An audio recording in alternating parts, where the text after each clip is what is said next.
Hello and welcome to a conversation on the Daily Bern. I'm your host, Eric Miller, joined today by two really incredible guests from a wonderful organization called Seeding Sovereignty. We have Eryn Wise, who's the communications director for that organization. How you doing, Eryn? Well, thank you for having us.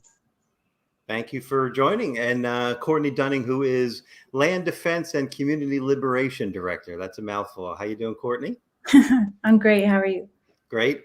And I have a feeling you focus on a lot more than that, right? And I want to get into all of that. The first thing I want to do is, sort of reading through your website and watching previous interviews and so forth is, give you the opportunity to do your land and water acknowledgements and maybe explain what that is and how can people learn how to do their own.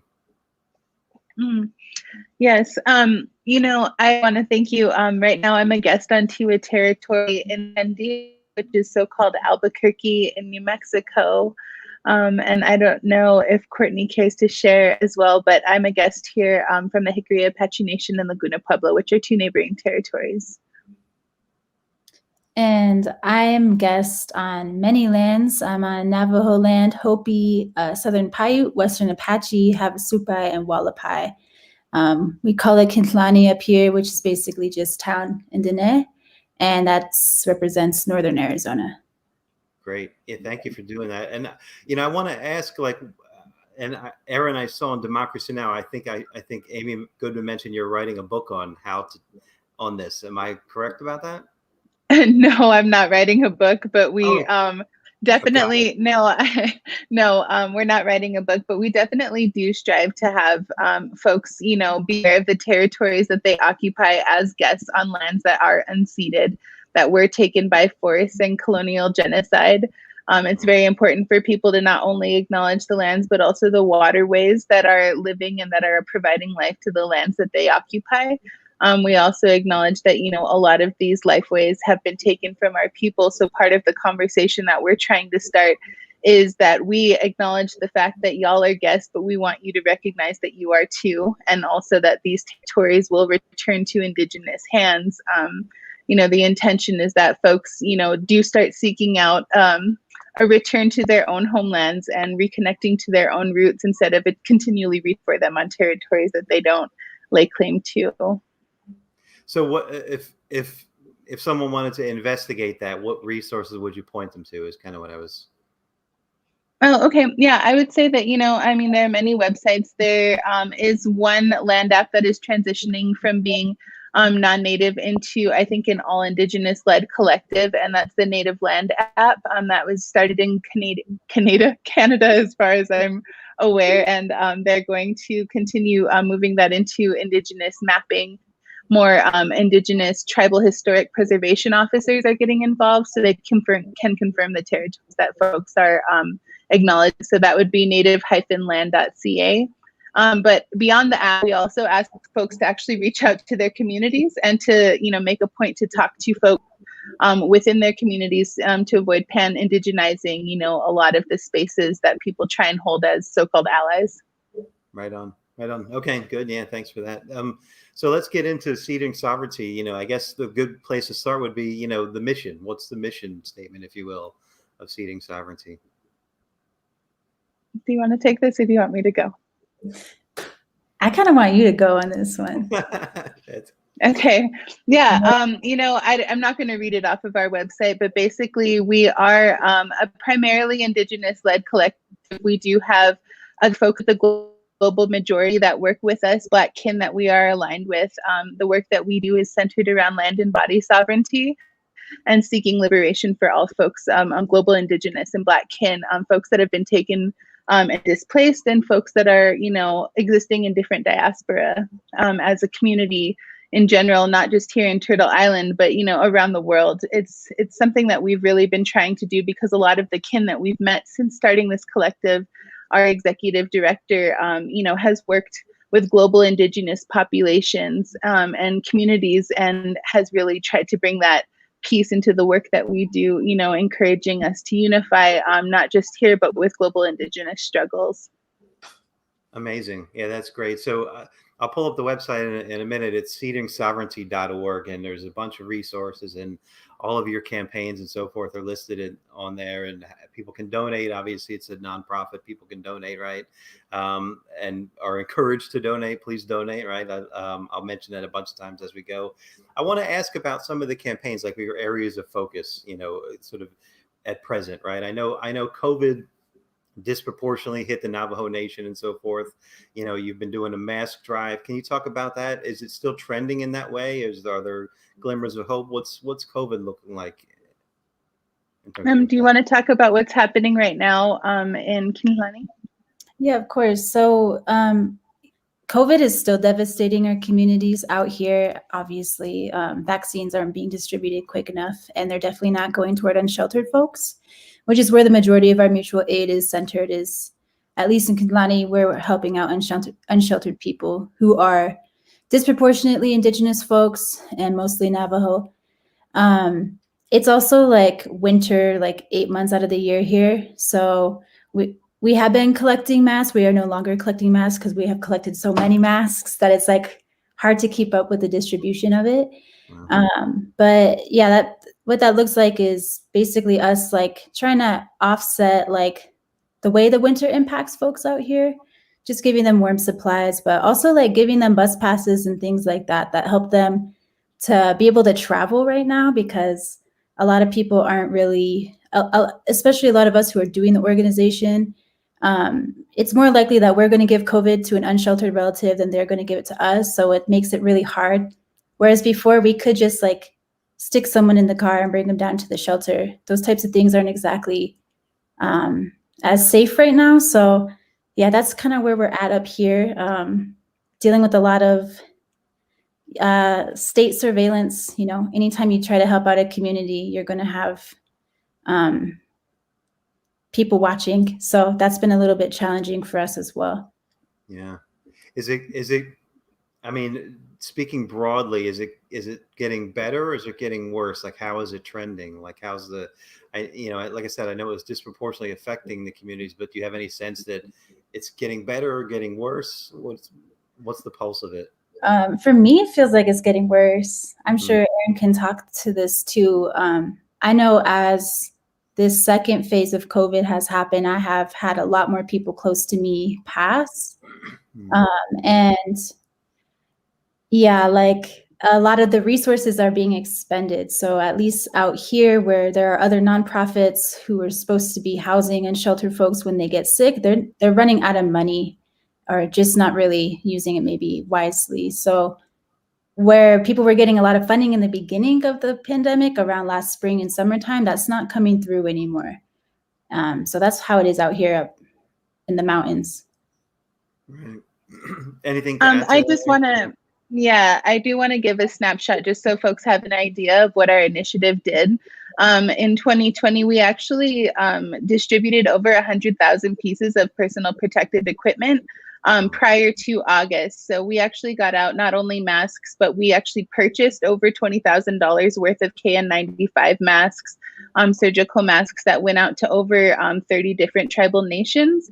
Then we were reached out to by FEMA, as in like the Federal Emergency Management. And they actually reached out to us and said, hey, we have about 60,000 students, Indigenous students, that are being forced back into federally funded schools. They're not being given options to distance learn. There's no funding for them. And the federal government, Trump's administration told the tribal nations that reached out for support from FEMA that they had already been allocated funds and that they needed to use some of those for their students that were being forced back into schools. So we actually, on top of the 100,000 pieces of equipment that we had already sent out, including the initial rounds of masks, we actually sourced another 60,000 and were able to get those out, before Christmas time for all of the students that were forced to go back in October. I would say that here in Tiwa Territory and so-called Albuquerque, things have not gotten better, and that's only because folks of, communities of color are always the sacrifice zones. Since the onset of the pandemic, we were communities that were being the most devastated. And even though supplies were coming in, we weren't receiving federal aid, we weren't receiving federal funding. And a lot of the communities weren't receiving the support that they needed from state or local governments to protect their communities and safeguard them.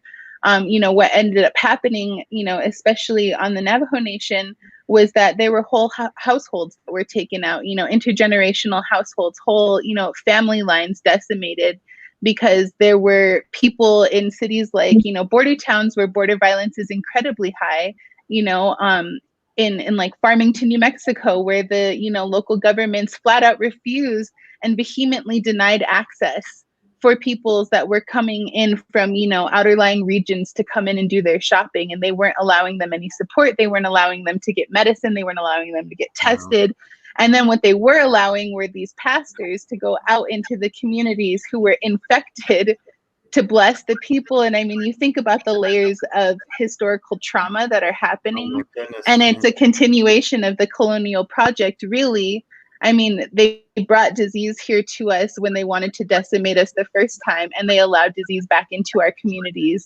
And you can't help but wonder with this next phase, the tribes are the ones prioritizing who it is that they are trying to protect the most. And they are safeguarding the knowledge keepers, the language keepers, the cultural preservationists, because those people we've seen it in other tribes, the medicine people and the cultural knowledge keepers that have been taken from us. And, there's a lot of people kind of floundering right now to figure out how to continue preserving, a multitudinous, ways of knowing for, over 500 nations. It's just very sad. And I don't feel like people think it's as problematic as it is because they're looking at this vaccine. But I want to ask a lot of people who have had the vaccinations and who have had that privilege. I mean, I know a fair amount of Indigenous folks that have gotten it, but even more so are the non-natives, are the non-Black kin. And how many folks do they know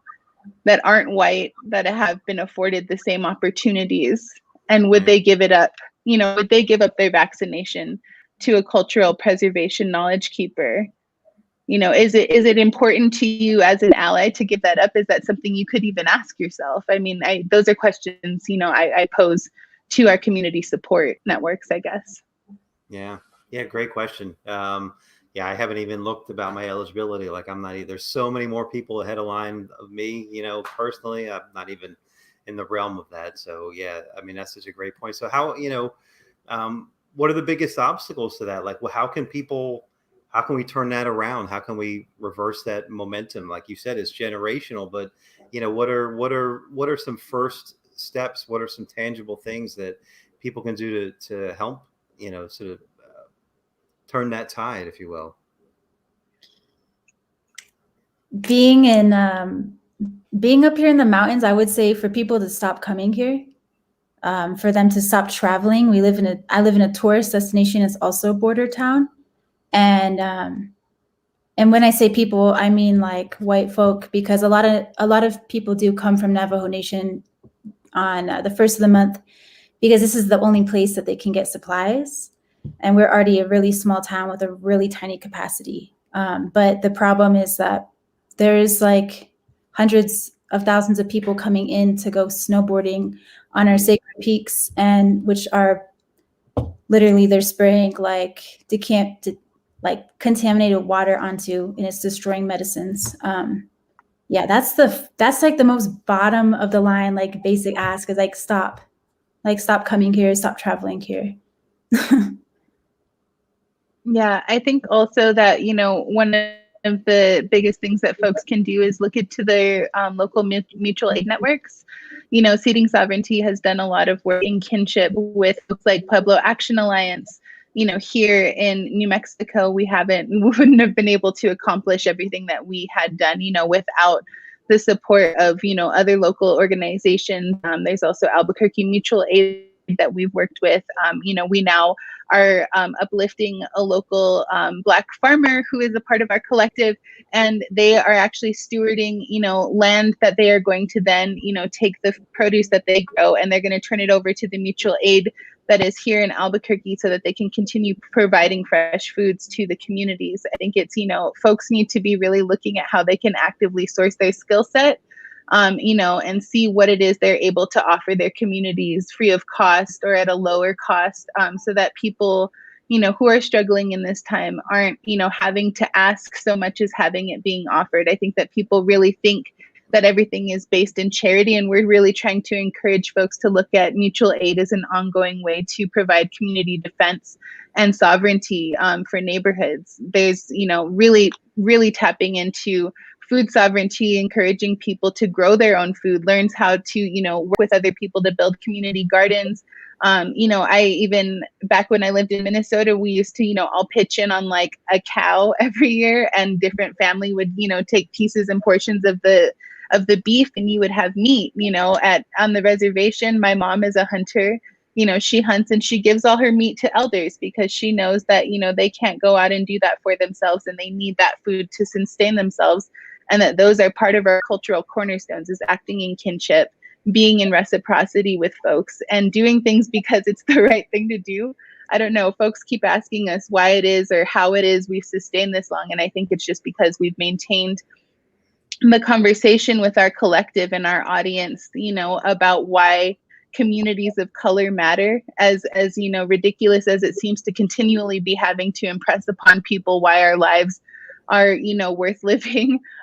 It's really come down to community and conversation and communication, and definitely collectively uplifting all of the needs of everybody around us as much as we can.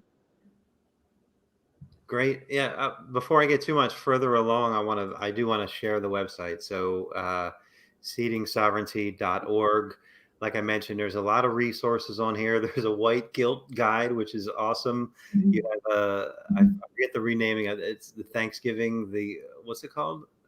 I'm drawing. Yeah, Truthsgiving.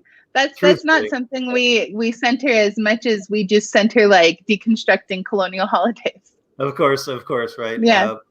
But yeah, there's an amazing art and great videos. Your appearances on Democracy Now! Are on here and so forth. So, seedingsovereignty.org. Since I'm kind of scrolling past this, let's talk about, this current effort, right? The Dakota Access Pipeline. And, there's no difference between the Trump administration and the Biden administration heretofore in issues like this, right?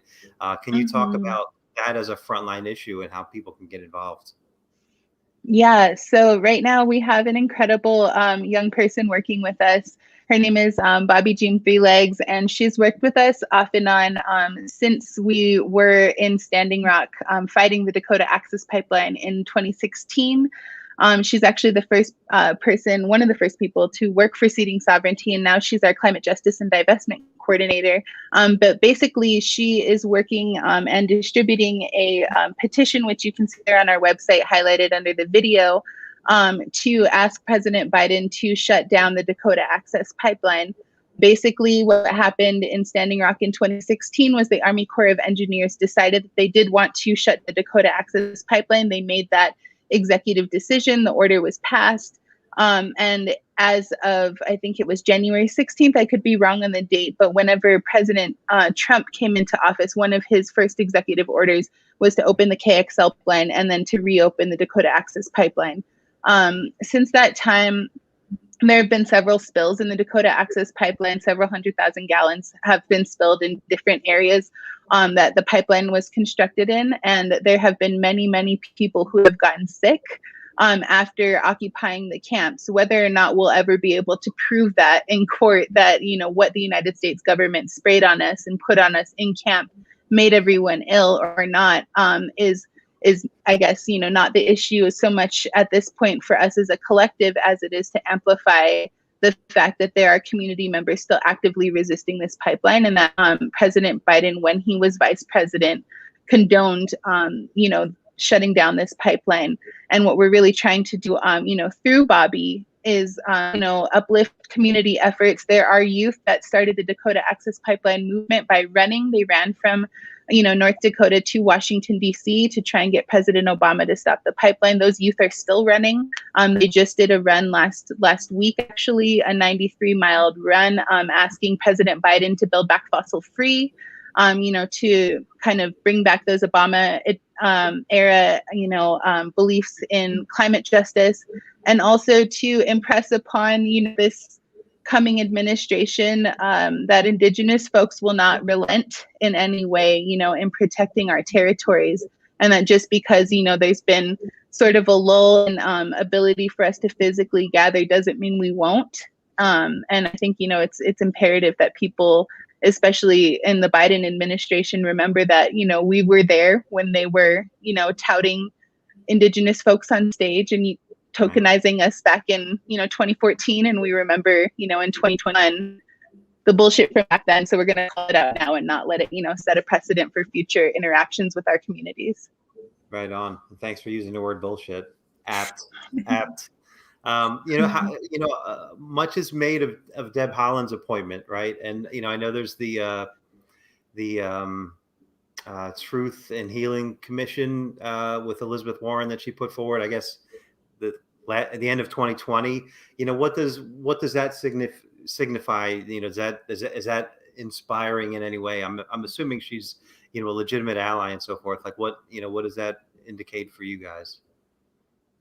Honestly, I would prefer not to talk about Senator Warren and just talk about the fact that one of vet for, to become Secretary of Interior, because we need somebody with awareness about our communities and our needs, and who has lived, our experience, to be vetting for our communities and to hold the most powerful position, that somebody in her pen. I think it's also important for us to say that we as an organization do not support colonial government. We don't support the United States in any way, shape, or form.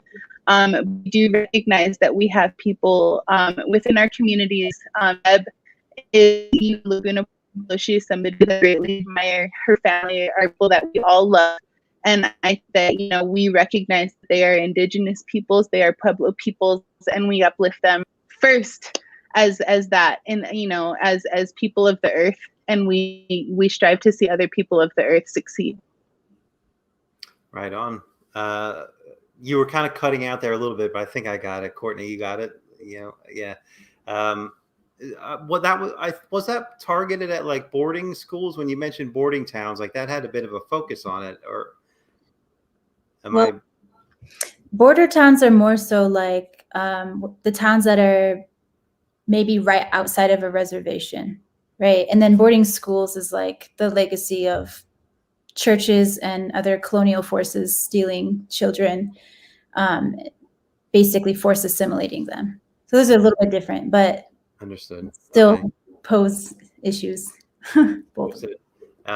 Yeah, like I said before we went live, forgive me in advance for any of my ignorance. I am completely ignorant on a lot of issues. Don't take it personally, right? So let me ask you a little bit about, I know some of the hardships within Indigenous communities, education, investing in education, opportunities, and so forth. Do you have campaigns on that front, and how can people help with that?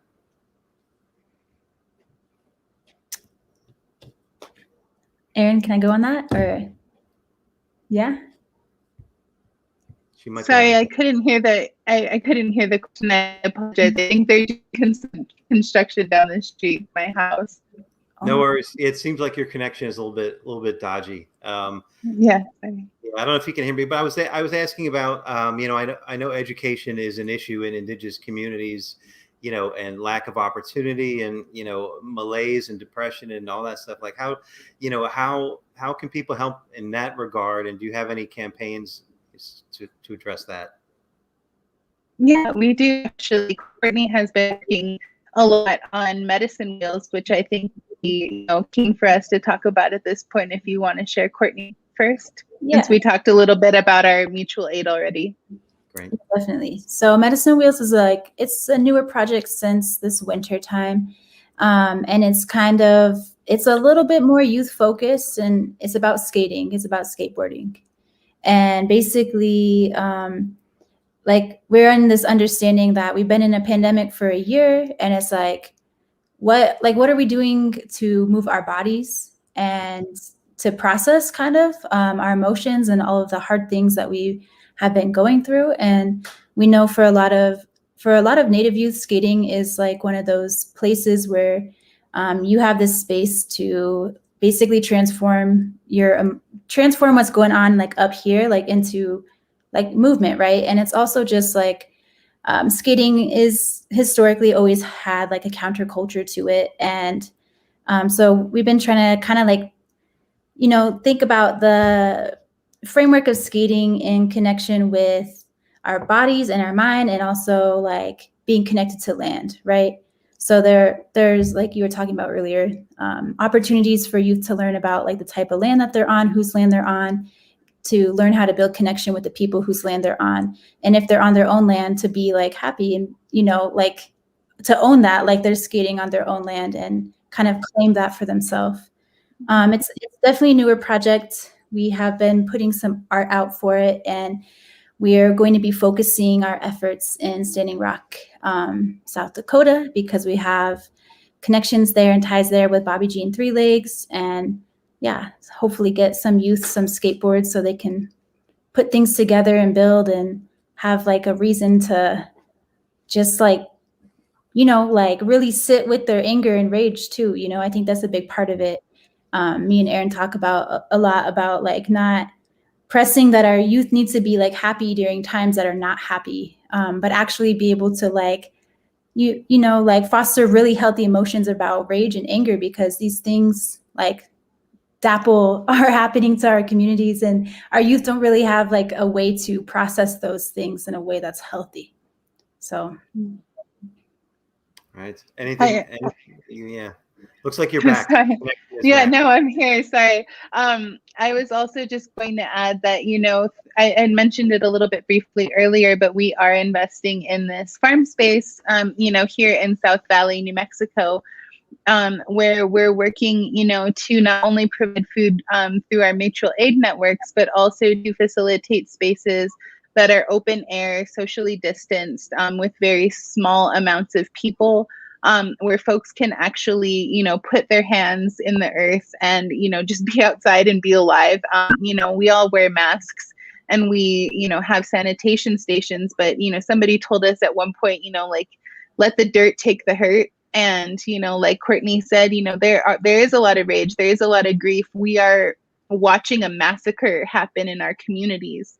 And it is devastating. I have written countless eulogies, this past year, and it's heartbreaking. It's so horrible and horrific, and we can do all we can to uplift our communities. But the truth of the matter is that we are deeply grieving, that we are devastated, and that we are heartbroken. And having spaces where people can go simply, do some breath work or yoga outside, plant some seeds and, watch them grow. It's a marker of life in a time of so much tragedy as well. And I think that, through Medicine Wheels, like Kourtney said, owning the fact that you are in your own territories, owning the fact that we are alive and growing things on our own territories when historically we were moved off of them, foods were denied to us. We're bringing a lot of these things back, and we're threading a lot of what has been, taken from us back together.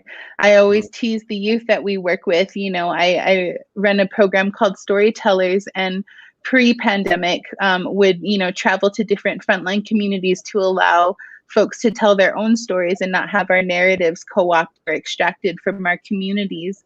But a lot of the youth that I work with, they want to be able to share freely, and they want to be able to be open about their lived experience. And part of what we're trying to provide within our own collective, but also extending into the communities that we're a part of, is a place that, like you seem to enjoy, is bullshit free.